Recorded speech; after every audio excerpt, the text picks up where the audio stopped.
selling him out for 30 pieces. And he threw the pieces of silver into the sanctuary and departed, and he went away and hanged himself.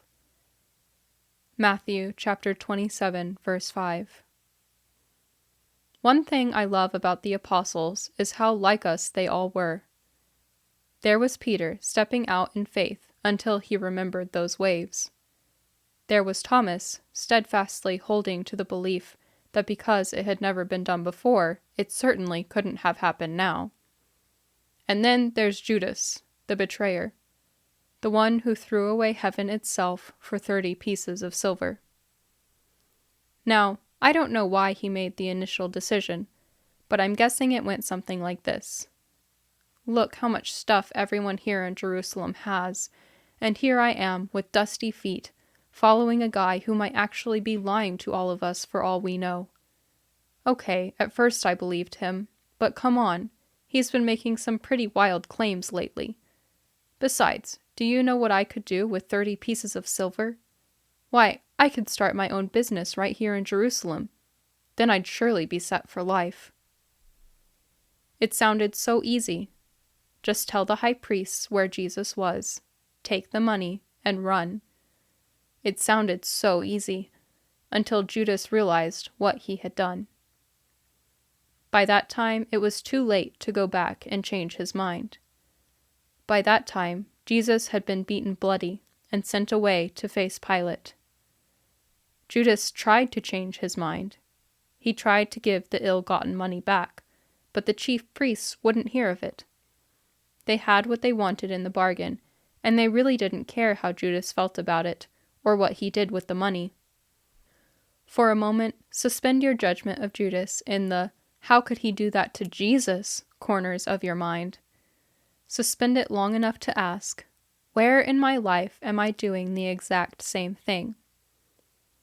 Maybe it's in the time you spend working at night, all the while yelling at your children to be quiet so you can get something done. Maybe it's selling your soul to the office, fighting to get one more rung up the ladder. Maybe it's selling a product you don't believe in just to make a profit. Maybe it's selling out your coworkers to make yourself look better. Maybe it's outright dishonesty, taking things that aren't yours. The story of Judas should serve as our caution that selling God out for a few pieces of silver will not work in the end. Sooner or later, you will come to regret what you did, but at that point, it will be too late. The devil will only laugh as you fling the money back at him and flee from the temple. The only way to make sure it's not too late is to make a different decision right now. Resolve not to sell out Jesus and all he stands for in return for a few pieces of silver. The silver will never be worth the cost. Judas found that out, and he hung himself. You've just found it out, and I challenge you to take that understanding and make positive changes in your life.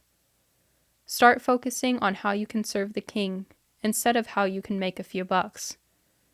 You never know, you may actually gain heaven in the process. 2003. Reflections on Life, written by Staci Stallings. Copyright Staci Stallings 2005. Narrated by Michaela Acker.